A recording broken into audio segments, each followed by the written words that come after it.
2022년도 2월 둘째 주일입니다. 이 시간 각 가정에서 비대면 예배를 드리고 계시는 주님의 십자가교회 성도님들, 주님의 이름으로 이 시간 환영하고 또 문안하고 또 축복합니다. 비록 우리가 비대면 예배로 이 시간 드리고 있지만은 이 예배 가운데 우리 하나님 임재하여 주시고 우리에게 귀한 은혜의 시간이 될 수 있도록 우리가 그런 소망을 가지고 그런 기대를 가지고 우리가 하나님 앞에 나가도록 하겠습니다. 잠시 기도하겠습니다. 살아계신 하나님 아버지, 이 시간도 한 주간을 돌이켜보면서 주님 앞에 감사와 찬송을 올려드립니다. 지난 한 주간도 수많은 사단의 시험과 유혹이 있었습니다. 코로나와 같은 질병과 사고의 위험도 있었습니다. 하나님, 그러나 그때마다 하나님께서 우리의 영혼과 우리의 육체를 지켜주셨습니다. 그래서 이 시간 저희들이 주님 앞에 나와서 예배를 드립니다. 여전히 상황은 힘들고 어렵지만은 이 시간 하나님께서 우리와 함께 하고 계시기에 우리가 그 하나님을 신뢰하면서 하나님을 붙잡고 우리가 이 어려운 시간들을 지나갑니다. 살아계신 하나님 아버지, 하나님께 피하는 것이 사람을 신뢰하는 것보다 낫고 하나님께 피하는 것이 고관들을 신뢰하는 것보다 낫다고 하신 하나님의 말씀을 이 시간에 기억합니다. 그 믿음 가지고 하나님만 붙잡고 이 시간도 하나님 앞에 나아가오니 저희 심령을 붙잡아 주시옵소서. 우리의 연약한 믿음을 굳게 세워주시고 새롭게 하여 주시고 하나님께서 은혜로 주시는 한 주간을 소망 가운데 믿음으로 인내하면서 살아갈 수 있도록 이 예배 가운데 하나님께서 힘을 주시옵소서. 예배의 시종을 주께 의탁합니다. 예수님 이름으로 기도합니다. 아멘.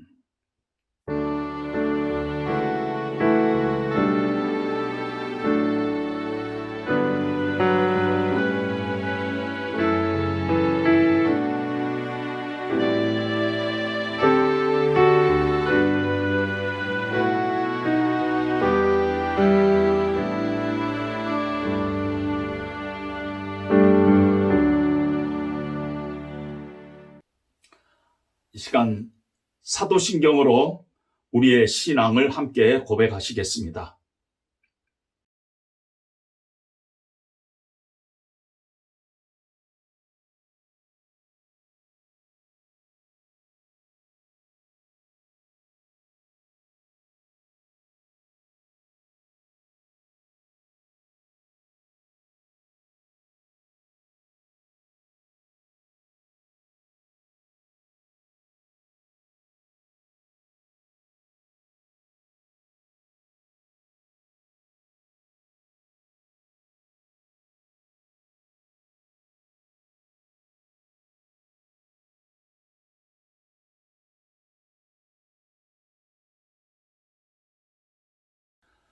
이 시간 나는 예배자입니다. 우리가 함께 찬송하시겠습니다.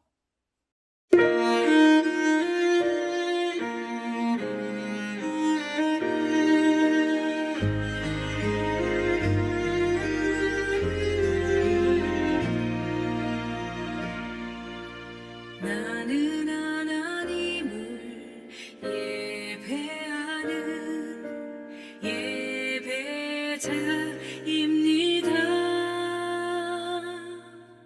내가 서 있는 곳 어디서나 하나님을 예배합니다.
이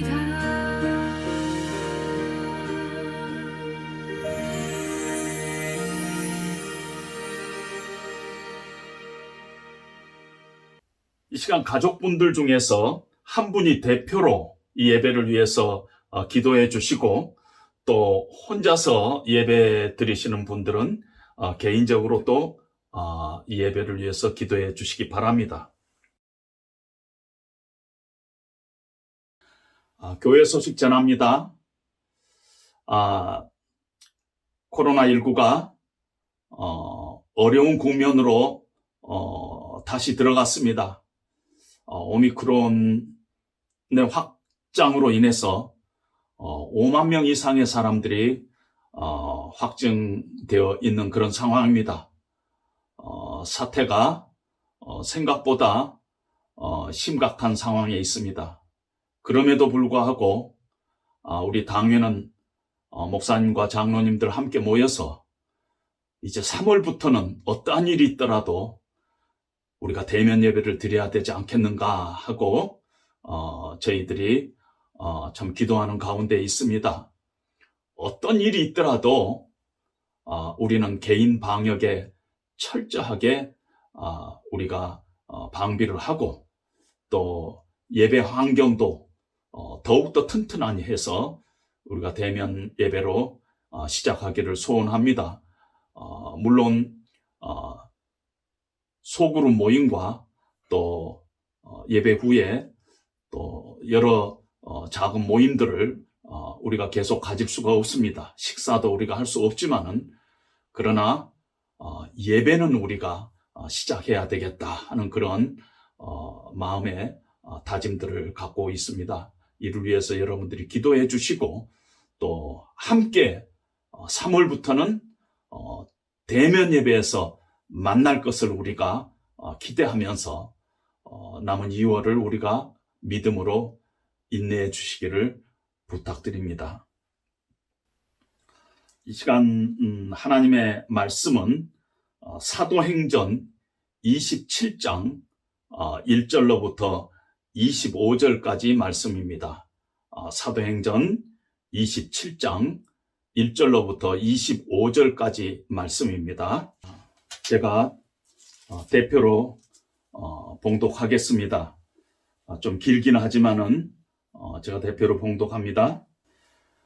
우리가 배를 타고 이달리아에 가기로 작정되매 바울과 다른 죄수 몇 사람을 아구스도 대 백부장 율리오란 사람에게 맡기니, 아시아 해변 각처로 가려 하는 아드라무떼노 배에 우리가 올라 항해할세 마게도니아의 데살로니가 사람 아리스다고도 함께하니라.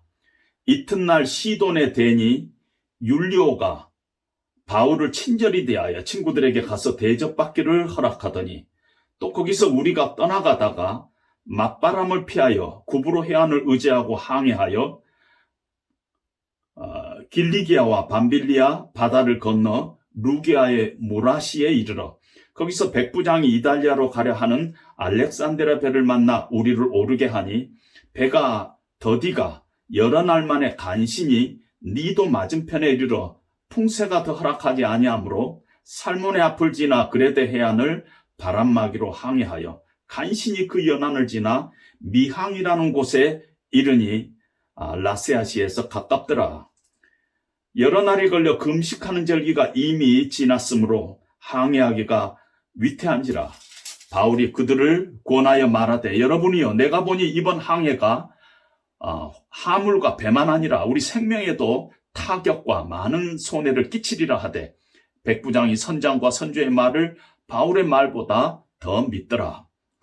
그 항구가 겨울을 지내기에 불편하므로 거기서 떠나 아무쪼록 베닉스에 가서 겨울을 지내자 하는 자가 더 많으니, 베닉스는 그레데 항구라. 한쪽은 서남을 한쪽은 서북을 향하였더라. 남풍이 순하게 불매 그들이 뜻을 이룬 줄 알고 닻을 감아 그레데 해변을 끼고 항해하더니, 얼마 안 되어 섬 가운데로부터 유라굴로라 하는 광풍이 크게 일어나니 배가 밀려 바람을 맞춰 갈 수 없어 가는 대로 두고 쫓겨가다가 가우다라는 작은 섬 아래로 지나 간신히 거루를 잡아 끌어올리고 줄을 가지고 선체를 둘러감고 스르디스에 걸릴까 두려워하여 연장을 내리고 그냥 쫓겨가더니 우리가 풍랑으로 심히 애쓰다가 이튿날 사공들이 짐을 바다에 풀어버리고 사흘째 되는 날에 배의 기구를 그들의 손으로 내버리니라. 여러 날 동안 해도 별도 보이지 아니하고 큰 풍랑이 그대로 있음에 구원의 여망마저 없어졌더라. 여러 사람이 오래 먹지 못하였음에 바울이 가운데 서서 말하되 여러분이여 내 말을 듣고 글에 대해서 떠나지 아니하여 이 타격과 손상을 면하였다면 좋을 뻔하였느니라. 내가 너희를 권하노니 이제는 안심하라. 너희 중 아무도 생명에는 아무런 손상이 없겠고 오직 백분이리라.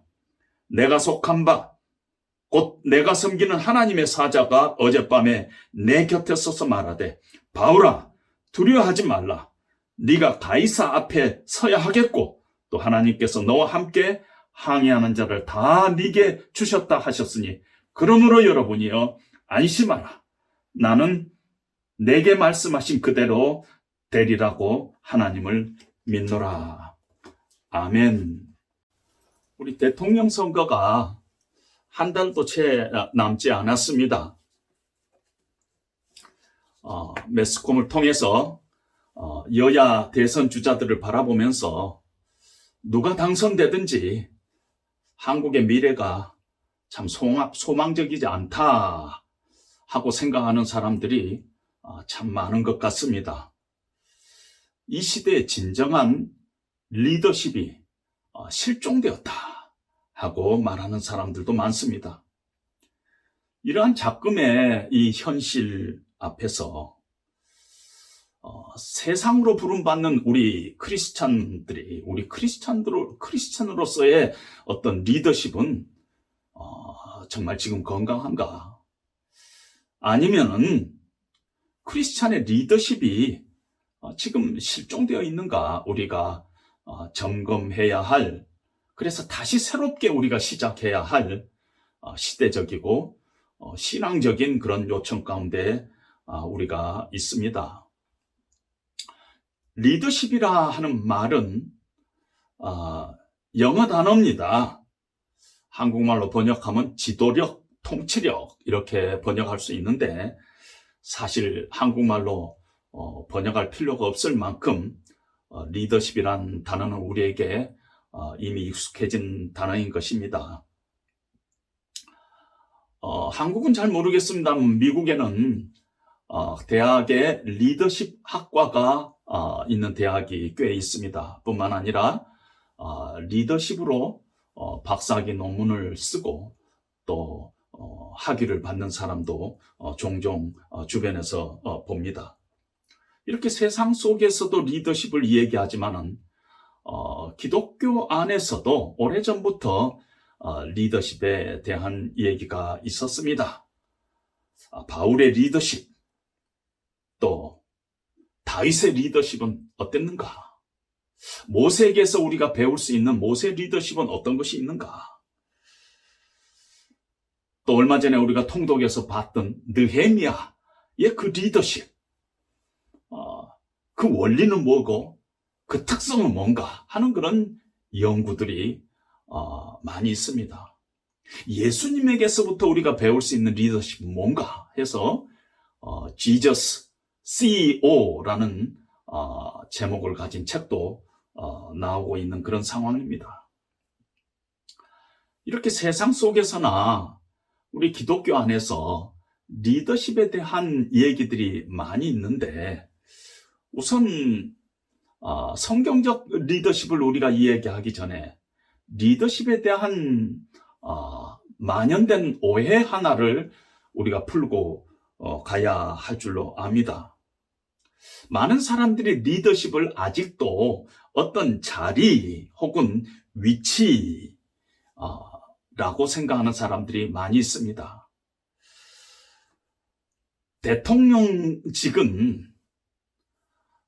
대통령직이 대통령을 만들어준다 이렇게 생각을 합니다. 누가 대통령이 되면 그 직 자체가 대통령을 만들어준다 이렇게 얘기를 합니다. 만약 자리가 리더십을 만들어준다면은 우리는 리더십에 대해서 더 이상 이야기할 필요가 없습니다. 리더십을 개발한다든가, 리더십을 연구한다든가, 좋은 리더를 뽑기 위해서 우리가 애쓴다든가, 그럴 필요가 없습니다. 왜냐면은 누구든지 리더로 뽑히면은 그 자리가 지도력을, 그 리더십을 만들기 때문인 것입니다. 무슨 말이냐 하면은 리더십이 개발되고 연구되고 우리가 좋은 리더를 뽑아야 된다 하는 이 말 속에는 리더십은 자리가 아니라 사람이다 하는 이 얘기가 이 안에 숨어 있다는 것입니다. 물론 자리에 약간의 리더십이 있습니다. 그래서 그것을 포지셔널 리더십이라고 얘기를 합니다. 대통령이라는 자리가 주는 어떤 식의 리더십이 있어요. 그게 없다고 하는 것은 아닙니다. 교회도 보면은 담임 목사가 있는데 담임 목사라는 그 자리가 주는 어떤 식의 리더십이 있어요. 그럼에도 불구하고 진정한 리더십은 포지셔널한 리더십이 아니라 그 사람의 사람 그 자체, 그 사람이 리더다운가 아닌가, 어떤 펑셔널한 리더십이 진정한 의미에서 리더십이라 얘기할 수가 있습니다. 대통령 자리에 있기 때문에 대통령이 아니라 대통령다운 대통령이 대통령이다. 이런 말씀인 것입니다. 이런 뜻이라는 것입니다. 수년 전에 어느 어려운 상황에 있는 교회 지도자들이 저를 방문해서 상담을 요청했습니다. 대부분 평신도 지도자들인데요. 한 분이 제게 이렇게 말씀을 하십니다. 우리 목사님은 입에서 나온 말이 다 거짓말이에요. 그래서 제가 목사님의 인격적으로 목사님을 신뢰할 수가 없다는 것입니다.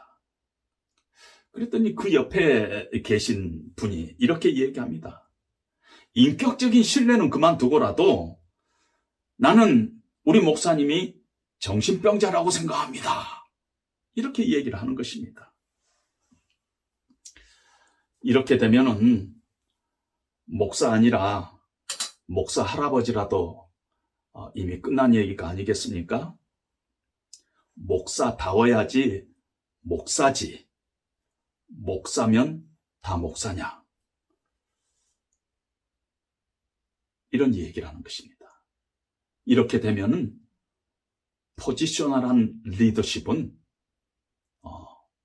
주장할 근거가 전혀 없다는 얘기인 것입니다.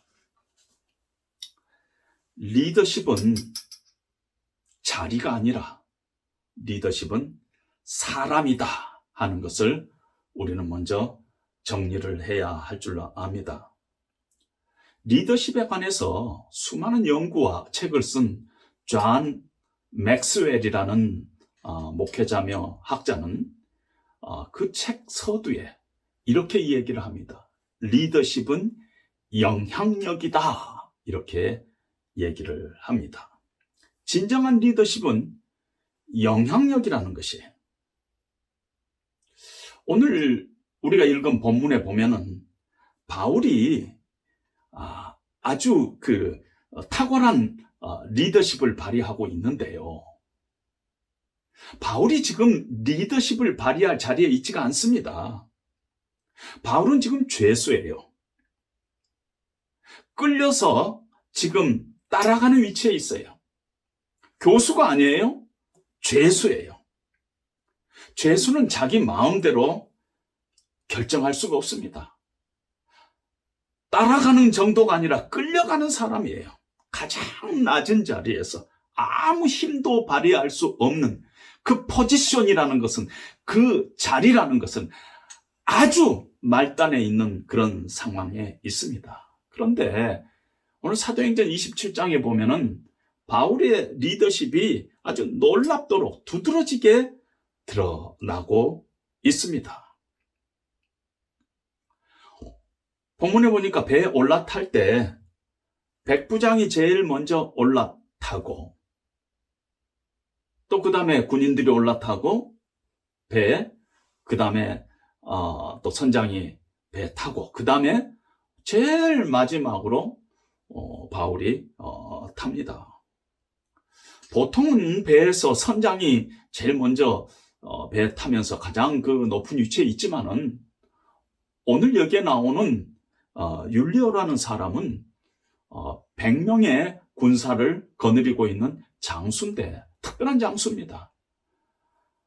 황제를 모시고 있는 군대의 장수인 것입니다. 그 당시에 가이사라에는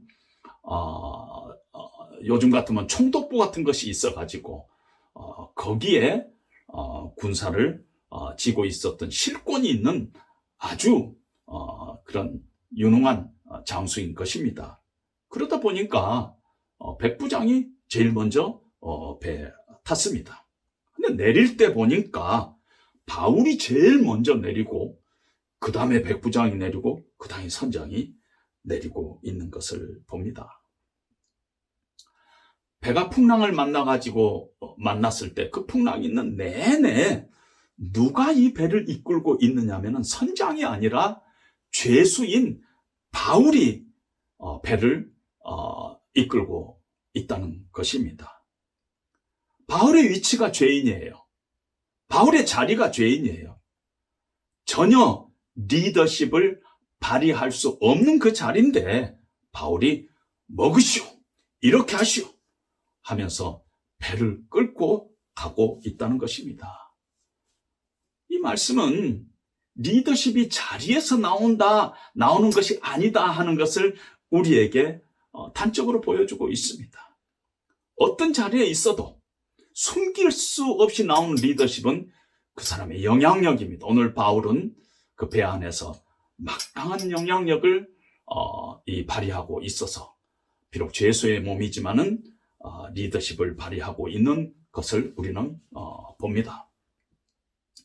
또한 리더십은 많은 경우에 위기에서 나타납니다. 일이 잘 될 때, 좋을 때는 그냥 있어도 특별히 문제가 일어나지 않습니다. 그러나 공동체가 위기에 빠졌을 때, 가정이 위기에 빠졌을 때, 교회가 위기에 빠졌을 때, 회사가 위기에 빠졌을 때, 나라가 위기 가운데 있을 때 리더십이 필요합니다. 오늘 풍랑 있는 배 가운데서 바울은 죄수의 몸이지만은 참으로 탁월한 리더십을 발휘하고 있는 것을 봅니다. 여러분들에게 이 카카오톡으로 보내준 이 지도를 보면서 사도행전 27장 1절로부터 이렇게 차근차근한 읽어가면은 그 본문의 그 배경들을 우리가 이해할 수 있는데요. 특별히 보니까 아드라무테노라는 그 항구가 나옵니다. 아주 작은 항구예요. 소아시아의 조그만 항구인데 지금 아드라무테노의 배라는 것은 그 항구에 소속된 배인데 그 항구가 우리 한국 같으면 이름도 잘 기억할 수 없는 조그만 그런 항구에 소속된 배입니다. 그 배는 요즘 같으면은 완행버스와 같은 것이 각처로 가면서 여기 서서 이 사람 내려주고 이 사람 싣고 이렇게 완행버스와 같은 그런 배인 것입니다. 죄수를 압송하기 위한 전용선이 아니에요. 시내버스와 같은 것입니다. 다 쉬어요. 여기도 쉬고 저기도 쉬고. 그러다 보니까 그 배 안에 장사하는 사람도 타고 여행하는 사람도 타고 죄수도 타고 죄수를 끌고 가는 사람도 타고 끌려가는 사람도 타고 그런 배입니다. 튼튼한 배가 아니죠. 여러분 2000년이 지난 요즘에도 가끔씩 배 사고가 나지 않아요?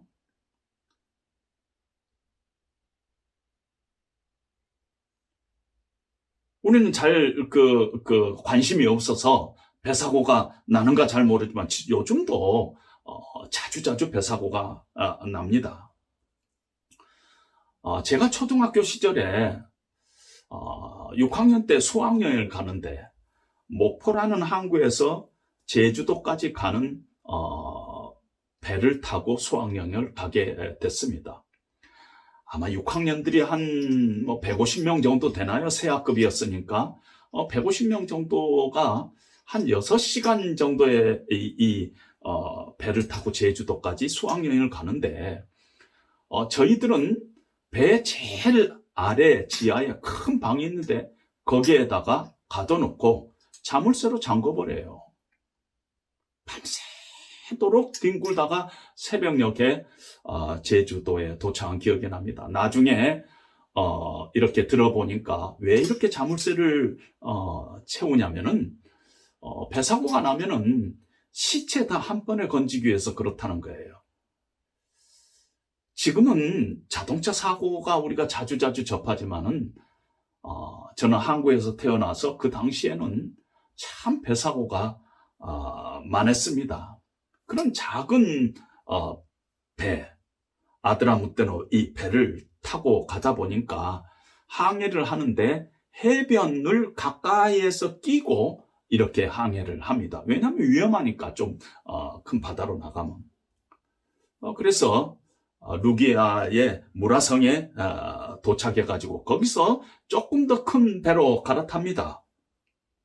알렉산드리아 배라는 것인데 북아프리카에 소속한 알렉산드리아의 배에 사람들이 다 이렇게 옮겨 탑니다. 그 당시에 이탈리아에서 밀농사를 짓고 그 밀을 로마로 이렇게 옮겨가는 일이 많아서 알렉산드리아 배가 조금은 큰 배, 그렇게 많이 크지는 않지만은 조금은 큰 배를 무라성에서 이렇게 바꿔 탑니다. 그 배를 타고 가다가 광풍을 만납니다. 유라굴로라는 광풍을 만나는데 이 유라굴로라는 말이 북풍과 동풍이라는 뜻입니다. 광풍이에요. 미친 바람이에요.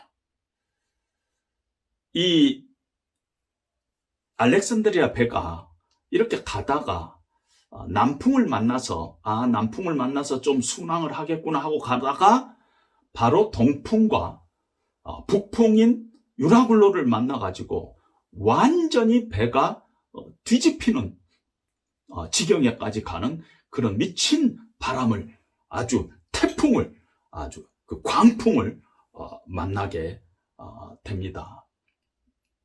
근데 그때가 성경에 보니까 9절에 보니까 금식하는 절기가 이미 지났다 그렇습니다. 성경에서 금식하는 절기는 대속죄일을 의미합니다. 대속죄일은 욤키포라고 1년에 한 번 있는데 지금도요 이스라엘 달력에 보면 대속죄일이 나옵니다. 2021년도에는 9월 15일이 대속죄일이었습니다.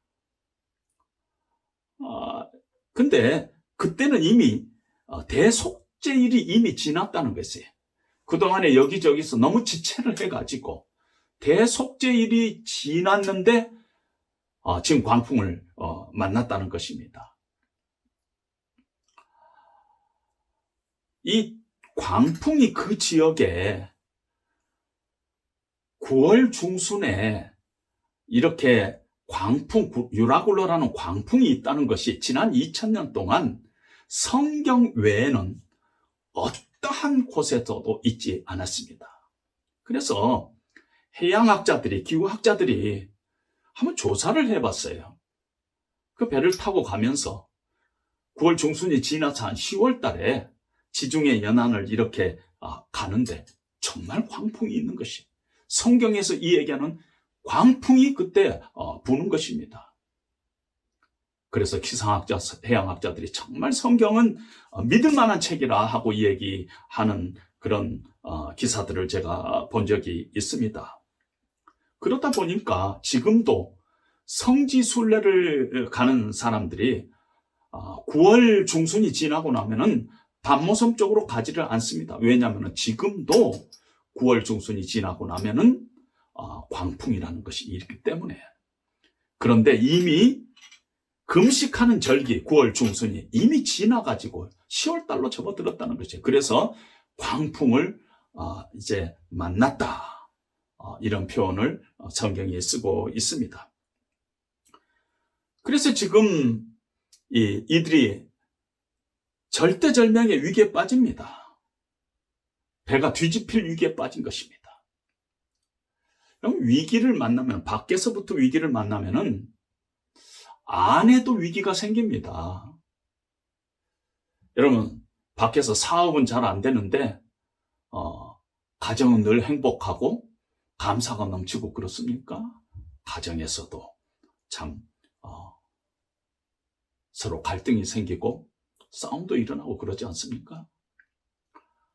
아이가 학교에서 성적 하나만 잘못 받아와도 부부가 싸움을 하죠. 그것이 세상 일입니다. 밖에서 지금 폭풍이 일어나니까 이 배 안에서 분위기가 아주 낙심하고 절망하고 막 두려움이 쌓이기 시작했습니다. 그래서 20절에 보니까 구원의 여망이 다 없어졌더라. 이제는 그들 가운데 두려움과 낙심이 찾아왔다 하는 것을 성경이 얘기하고 있습니다.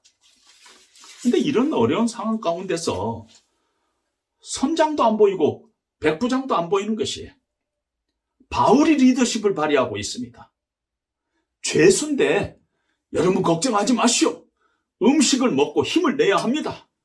여러분 질서 잡으십시오. 사공들이 도망하지 못하게 막아야 됩니다. 이렇게 얘기를 합니다. 여러분 죄수가 이래도 됩니까? 죄수가 먹으시오, 버리시오, 안심시키고 격려하고 이런 탁월한 영향력을 발휘하고 있습니다. 결국은 한 사람도 이 사고로 죽지 않고 다 무사히 도착을 합니다. 이렇게 진정한 리더십은 위기에서 그 빛을 발한다 하는 것을 우리는 알 수가 있습니다. 물론 사도 바울의 일생을 연구하다 보면은 12번 정도 사도 바울이 지중해에 선교 여행을 다녔던 그런 경험이 있습니다. 그래서 참 그런 경험들이 많이 도움이 되긴 했지만은 그럼에도 불구하고 사도 바울의 리더십은 그의 경험에서 나온 것이 아니라는 것입니다. 사도 바울의 리더십의 그 특성은 어떤 바울의 인간됨이나 성품이나 경험이 아닙니다. 만약에 이 사도 바울의 그 리더십이 사도 바울의 인간성이나 또는 개인의 성품과 관계됐다면 그 사람의 얘기죠. 우리가 어떻게 할 방법이 없죠. 우리하고 상관이 없죠. 그런데 바울의 리더십은 그의 인간됨이나 성품에 있지 않고 그의 신앙에서 나온 것이에요. 신앙. 어제 밤에 내가 섬기는 하나님의 사자가 내게 말씀하셨다. 너와 함께 항해하는 사람들을 다 네게 주리라. 네가 가이사라 앞에서 반드시 내가 너를 세우리라 하는 이 하나님의 음성, 말씀 그 듣고 순종하고 확신하면서 이 리더십을 발휘하고 있다는 것입니다. 그래서 이 바울의 리더십은 우리에게 의미가 있어요. 왜냐하면 바울이 섬기던 그 하나님은 우리가 지금 섬기는 하나님이요. 바울이 고백했던 그 주님은 우리가 고백하는 주님이기 때문에 바울의 리더십이 그의 신앙에서부터 나왔다면 우리도 동일한 하나님을 하나님으로 모시고 주님으로 고백하고 있기 때문에 우리에게도 바울의 그 리더십의 원리는 해당된다는 것입니다. 어떤 의미에서 모든 신앙인들은 반드시 리더십을 가져야 합니다. 왜냐하면 우리는 어떤 모양이든지 영향력을 갖고 있기 때문인 것입니다. 목사는 목사로서, 장로는 장로로서, 집사는 집사로서, 아빠는 아빠로서, 엄마는 엄마로서, 우리 크리스찬들은, 모든 크리스찬들은 크고 작든 리더십의 자리에 있습니다. 왜냐하면 우리는 영향력을 행사할 수밖에 없는 그런 자리에 있기 때문인 것입니다. 하나님께서 인간을 창조하시고 인간에게 어떤 소명, 문화 명령을 주셨어요. 땅을 정복하라, 땅을 다스리라 하고 말씀하셨습니다. 그런 의미에서 모든 사람에게는 하나님께서 영향력을 주셨어요. 다스리는 영향력, 가정이든 비즈니스든 학교든 교회든 영향력을 하나님께서 주셨고, 우리는 그 영향력을 건강하게 발휘하는 것이 우리 크리스찬들의 소명이요, 또 하나님의 명령에 순종하는 것이다. 이런 의미에서 우리는 성경적인 리더십을 우리는 반드시 우리가 가져야 한다. 이렇게 얘기할 수 있습니다. 사도 바울의 리더십을 특징 짓는 것들을 한 세 가지만 본다면, 첫 번째로 사도 바울은 신뢰받는 사람이었어요. 리더십의 기본은 저 사람이 믿을 만한 사람인가, 믿을 수 있는 사람인가, 신뢰할 만한 사람인가, 그것입니다. 어떤 면에서 the only, 기본 중에 기본, 리더십의 특징은 신뢰할 만한 사람인가 하는 것입니다.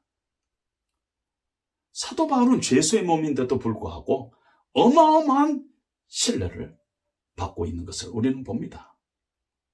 아무리 어떤 사람의 자리가 대단하다 하더라도 신뢰받지 못하면 그 리더는 전혀 영향력을 행사할 수 없는 말만 리더지 리더가 아니라는 것입니다.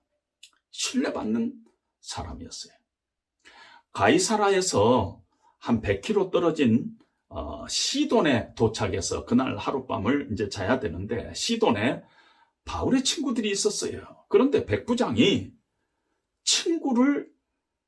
바울이 친구를 만나고 오라고 하루 휴가를 줍니다. 이건 굉장한 파격입니다.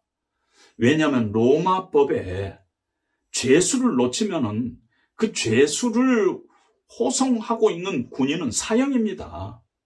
여러분, 우리가 아는 바와 같이 빌립보 감옥에서 옥문이 열렸을 때 간수가 자결을 하려 했습니다. 왜냐하면 옥문이 열려서 죄수들이 다 도망간 줄 알았어요. 그러니 죄수가 도망쳤으면 자기는 사형이니까 차라리 자결한 게 낫다는 것이.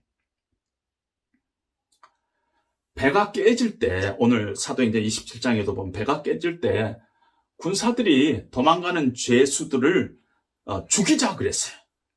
왜냐하면 놓치면 사형이에요. 차라리 죄수들을 죽이면 괜찮은데 놓치면은 사형이에요.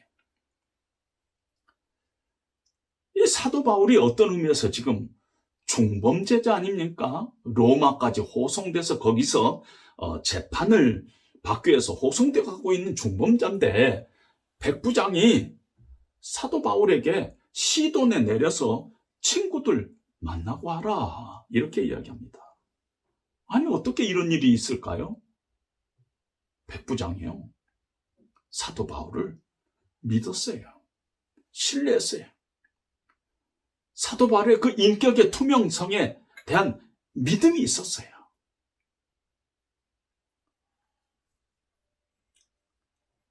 아마 사도 바울이 이 모양 저 모양으로 가이사라에서 한 2년 동안 이 재판을 받고 있었습니다. 그리고 마지막에 나는 로마 황제 앞에 가서 재판을 받게 해주십시오 하고 상소를 합니다. 그동안 한 2년 동안 가이사라에서 지금 이렇게 재판을 받고 있었는데, 가이사라에서 백부장 역할을 하고 있던 율리오가 바울을 본 것 같아요. 그래서 이 바울, 이건 정말 믿을 만한 사람이다. 정말 믿을 만한 사람이다. 이렇게 이 얘기를 했던 것 같습니다. 여러분, 미국에서는요, 어떤 사람을 칭찬하는데 극상의 칭찬이 뭐냐면은, 저 사람은 참 믿을 만한 사람이다. He's man of integrity. 참 신뢰할 만한 사람이다. Woman of integrity. 기독교식으로 표현하면은, 저 사람 정말 경건한 사람이다. Godly man, godly woman. 이것만큼 큰 칭찬이 없습니다. 정직하다. 이걸 최고의 가치로 여기고 있습니다. 제 딸이 초등학교 4학년 때요, 학교에서 수학 문제를 푸는데 한 반 정도 학교에서 풀다가 나머지 반은 집에 가서 풀어서 내일까지 학교에다 내라 그랬다는 것입니다. 그 대신 선생님이 집에 가서는 앞에 반 푸는 것은 고칠 수 없다 그러더라는 것이. 제 딸이 이렇게 시험 문제를 이렇게 갖고 왔는데 학교에서 푼 앞에 한 2장을 봤더니 한 문제가 틀렸어요. 그래서 제가, 오래전 얘기입니다, 제가, 은하야, 이건 너 틀렸는데 고쳐. 그랬더니, 아빠, 그렇게 할 수 없어. I can't do that. 그렇게 할 수 없다는 것이. 그래서 제가 그때, 이 바보야, 고쳐. 누가 보냐? 이런 적이 있었어요. 어떤 면에서 우리는 이 부분에 대해서 좀 약하죠?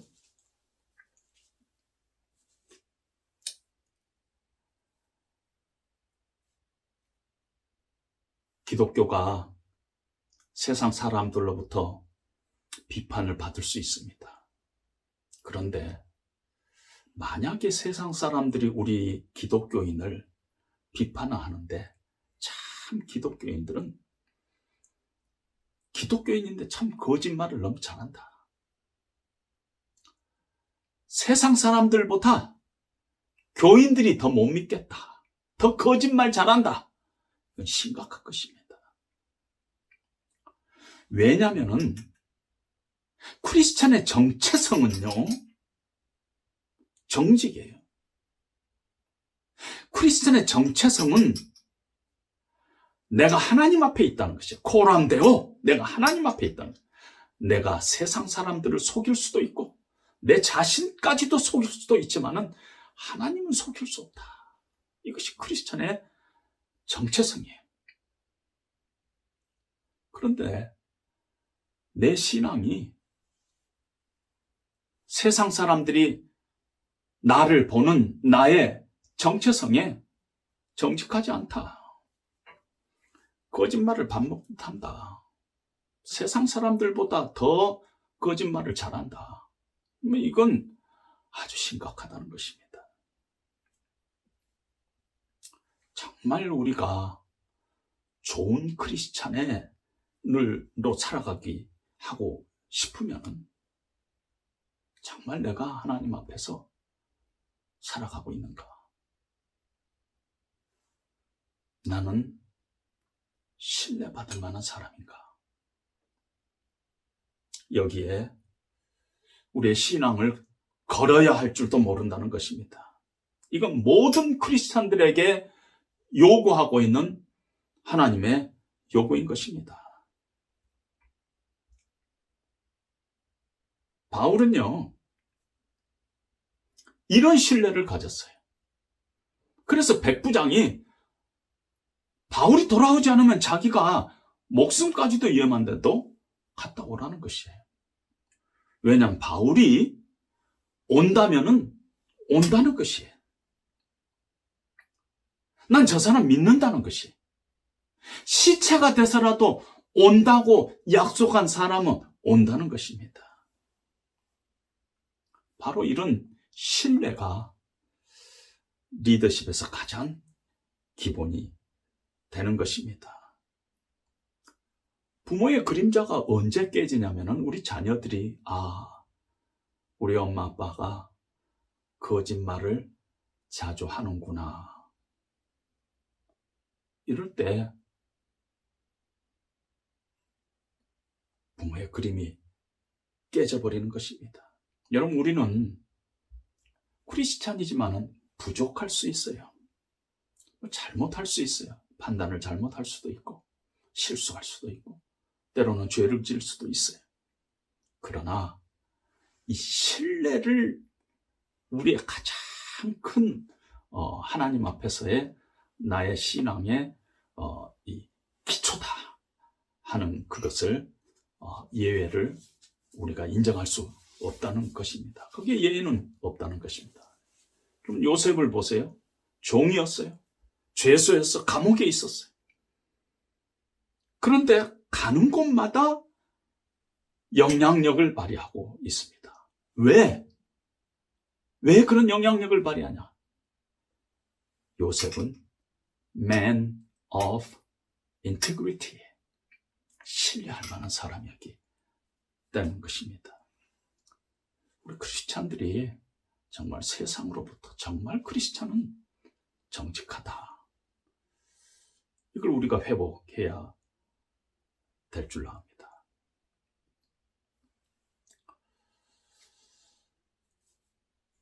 손해보더라도 정직성과 신뢰를 우리의 신앙으로 걸어야 우리는 살아갈 수 있다.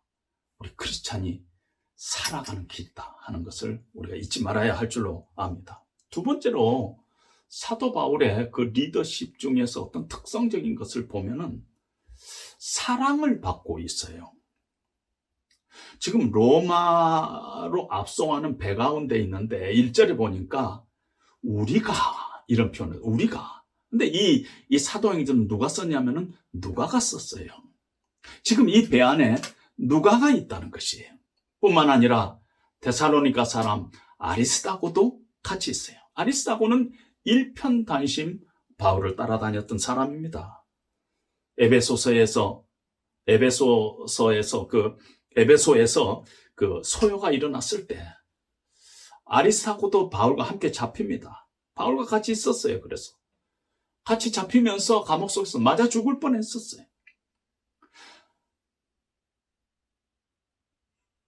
예루살렘에서 바울을 또 동행합니다.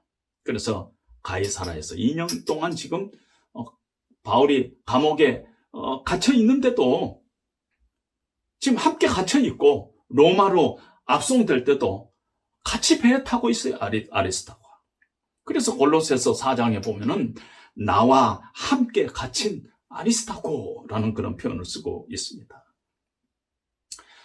학자들이 주장하는 바로는 죄수와 함께 동행하는 유일한 그 로마의 법은 죄수의 노예가 되는 길밖에 없다는 것입니다. 그래서 바울의 노예가 되어서 지금 아리스다고나 누가가 지금 바울과 함께 가고 있습니다. 무슨 이익이 있어서가 아니에요? 어떤 의무가 있어서가 아니라 바울을 진정으로 사랑하기 때문에 그래서 같이 가고 싶었어요. 이렇게 바울은 사랑받는 존재였어요. 율리오가 바울을 신뢰하기도 했지만은 율리오가 바울을 또 사랑했어요. 나중에 보면은 배가 깨질 때 죄수들을 다 죽이자 그랬을 때 백부장 율리오가 그걸 막습니다. 왜냐면은 바울 때문에 바울 살리려고 죄수를 죽이지 말자고 이렇게 결정을 한 것입니다. 바울은 이렇게 사랑받은 존재였어요. 만약에 내가 사랑받지 못하고 있다. 물론 우리가 많은 사람들, 모든 사람들에게서부터 내가 사랑을 받아야 되는 것은 아니죠. 모든 사람들에게서부터 사랑을 받는다면 어떠면 가짜일 가능성이 많아요. 그런데 우리 크리스찬은 많은 사람들로부터 사랑을 받아야 합니다. 왜냐하면 진정한 크리스찬의 속에는 그리스도가 살아계십니다. 이제는 내 안에 그리스도가 사시는 것이라. 그리스도의 생명력이 우리 가운데 있어요. 질그릇과 같은 우리 속에 보배이신 예수 그리스도가 살아가고 있어요. 그리스도의 형상이 우리 가운데 이루어지고 있어요. 예수님의 그 비전, 예수님의 꿈, 그의 헌신, 희생, 인내, 수고, 갈망, 그 생명, 그 인격, 그 아름다운 것들이 우리 속에 열매 맺고 있다는 것입니다. 예수 생명이 우리 가운데 있다는 것입니다. 그런데 예수 생명을 지닌 자들이 그 모습을 보고 우리를 사랑하지 않는다? 그건 뭔가 이상하다는 것이에요. 만약에 어떤 공동체에서 나를 싫어하는 사람이 너무 많다. 내 신앙의 현주소를 점검해 봐야 하는 것입니다. 저 사람은 진짜 밥맛 떨어져. 그게 아니에요. 예수 믿는 사람은 막 식욕이, 그 사람만 보면 식욕이 돋궈지는 그런 사람이 예수 믿는 사람이야. 바울이 그런 사람이었어요. 사랑받는 사람이었다 하는 것입니다. 매력적인 사람, 예수 안에 있는 그 생명력이 갖고 있는 그 수많은 매력이 인간적으로 정말 매력적인 사람으로 변하게 만든다는 것입니다. 바울은 이렇게 사랑받는 사람이었습니다. 세 번째로 바울은 오늘 그 사도행전 27장에 보면은 전체를 보는 책임감을 갖는 사람이었어요. 책임감이 있는 사람이었어요.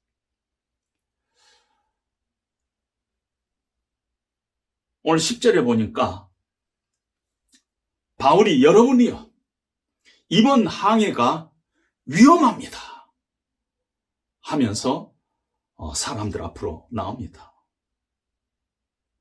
선장도 가만히 있는데 아마 선장이 그 소리를 들었으면 참 웃기는 자식이네 이랬을지도 모릅니다.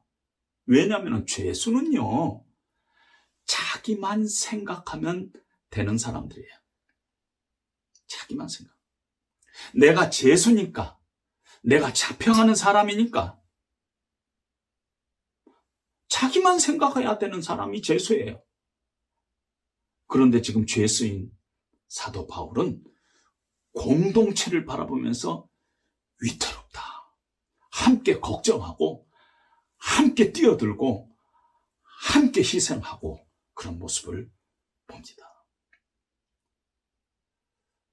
크리스찬의 진정한 리더십은요, 이기적이지 않아요. 나만 챙기는 사람은 진정한 크리스찬의 리더십을 갖고 있는 사람이 아니에요. 가정에서든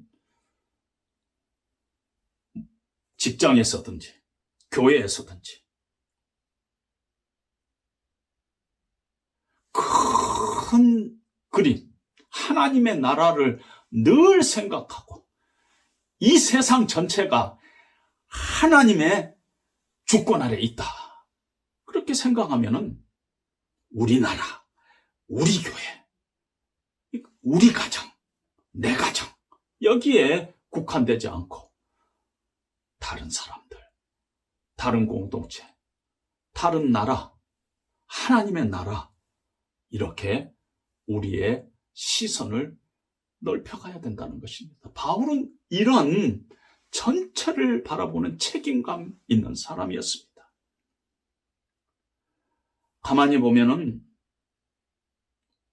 우리들 중에 하나님의 나라가 우리 속에 갇혀 있는 사람들이 너무 많아요. 우리는 하나님 나라를 위해서 부름을 받은 자들입니다. 하나님 나라. 그 하나님의 나라를 위해서 때로는 우리의 생각을, 이기적인 생각을 접고 보다 더 큰 공동체, 더 큰 나라, 우리는 우리의 생각 속에 집어넣어야 할 줄로 압니다.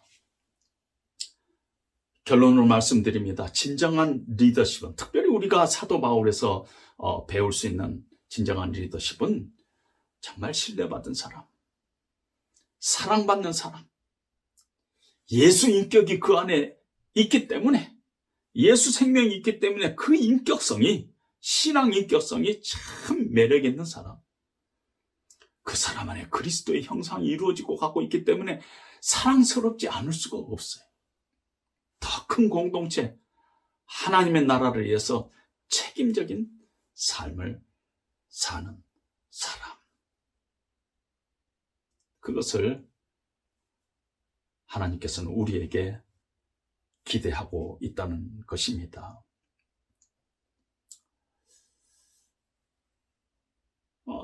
우리 중에 어떤 사람은 이런 의문이 있을 수가 있습니다.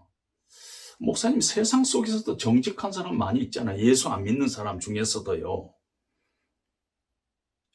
네, 그럴 수 있어요. 예수 안 믿는 사람 중에서 정직한 사람이 있을 수 있습니다. 그런데 사람은 근본적으로 정직하지 않아요. 우리의 지성과 우리의 양식과 우리의 교육으로 인해서 우리는 우리의 심성이 변화될 걸로 생각하지만 본질적으로 인간은 이기적이고 죄악되고 정직하지 않습니다. 하나님으로부터 촉발되지 않으면은 우리는 정직하지 않아요. 인간은 정직할 수가 없어요. 정직한 척 하는 것이 많은 교육을 받고 많은 지성을 쌓아서 정직한 척 하는 것이지 정직해질 수 없습니다. 크리스찬들 중에서도 정직하지 않은 사람 많아요. 그런데 하나님께서 정직할 수 있는 길을 보여주셨는데 그 길대로 하지 않으면 크리스찬들이라도 정직하지 않아요. 늘 하나님 앞에서 신전 의식을 가지고 하나님 앞에서 살아간다면은 하나님께서 우리를 통해서 우리 안에서 정직이라는 것을 만들어 가세요. 하나님을 믿는, 하나님을 신뢰하는 그 믿음 붙잡고 살아가면 하나님께서 그 믿음을 통해서 우리의 심령을 예수 그리스도의 형상으로 닮아가게 하는데 그 중에 가장 큰 것이 정직이에요. 왜냐하면 우리 안에 행하시는 이는 하나님이세요.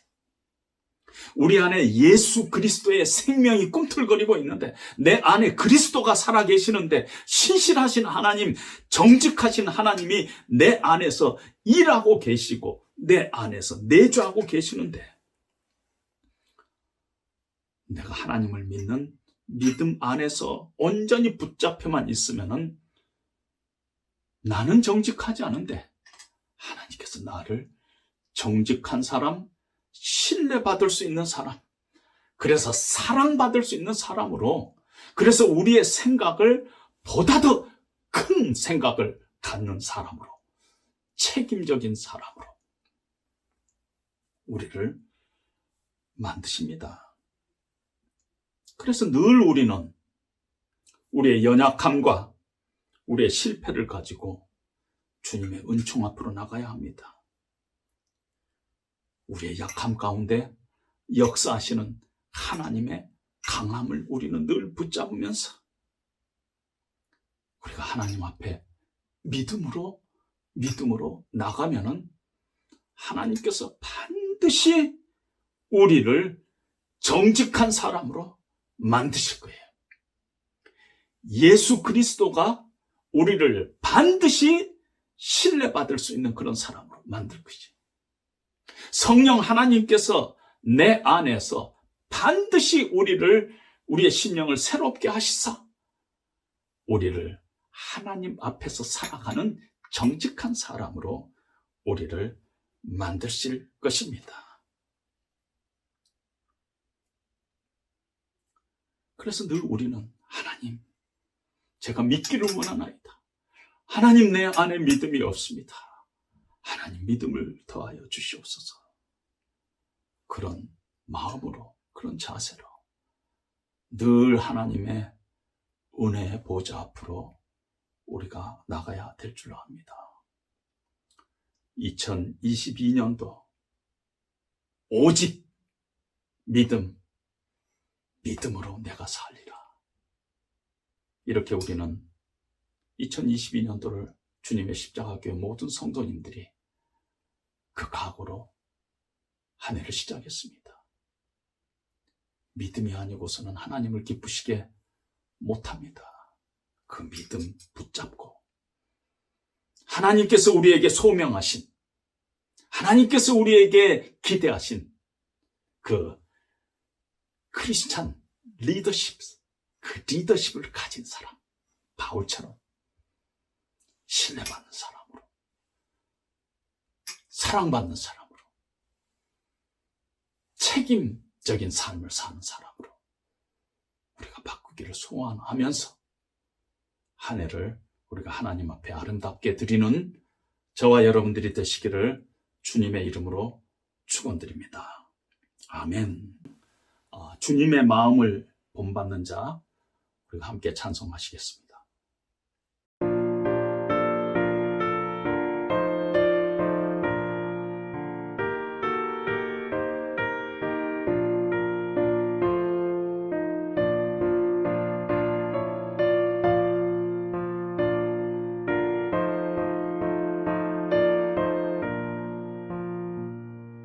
주님의 마음을 본받는 자, 그 맘에 평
시간 드린 헌금을 위해서 잠시 기도하겠습니다.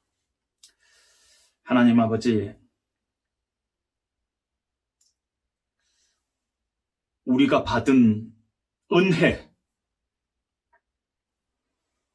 아직 우리가 죄인 되었을 때, 아직 우리가 하나님과 원수 되었을 때, 긍휼이 풍성하신 하나님께서 우리를 사랑하시는 그 큰 사랑으로 우리를 구원하여 주시고 우리를 하나님의 자녀 삼아 주신 그 놀라운 하나님의 그 은혜를 이 시간에 생각하며 하나님 앞에 나왔습니다.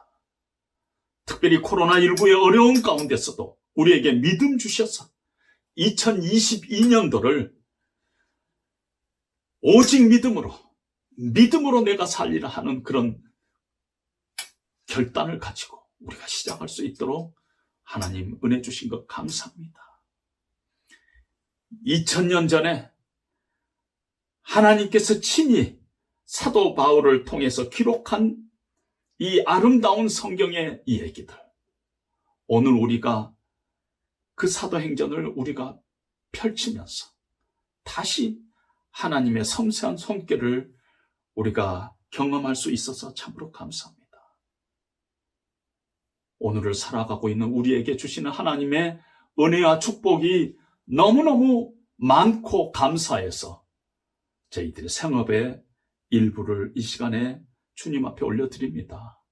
이 물질이 사용되는 곳곳마다 하나님 이름이 영광을 받으시고 하나님의 나라가 확장되는 곳에 귀하게 사용하여 주시옵소서. 드리는 손길마다 주께서 복 내려 주셔서 우리의 손이 수고한 대로 먹을 수 있도록 우리의 생업을 하나님께서 지켜주시고 또 사용하여 주시옵소서. 예수님 이름으로 기도합니다. 아멘. 이 시간 축도하심으로 우리가 2022년도 2월 둘째 주 주일 예배를 우리가 마치도록 하겠습니다. 이제는 우리 주 예수 그리스도의 은혜와 우리 하나님 아버지의 만극하신 사랑하심과 성령님의 감동, 감화, 교통, 충만하시는 역사가 이제 바울을 통해서 하나님께서 우리에게 보여주신 성경적인 리더십, 우리가 마음속에 간직하면서 늘 하나님의 은혜 보좌 앞에 믿음으로 나가서 하나님께서 주시는 그 은혜 붙잡고 우리가 살아갈 때 하나님께서 우리의 심령 가운데 예수 그리스도의 형상으로 채워주시고 언젠가는 나는 정직하지 않은데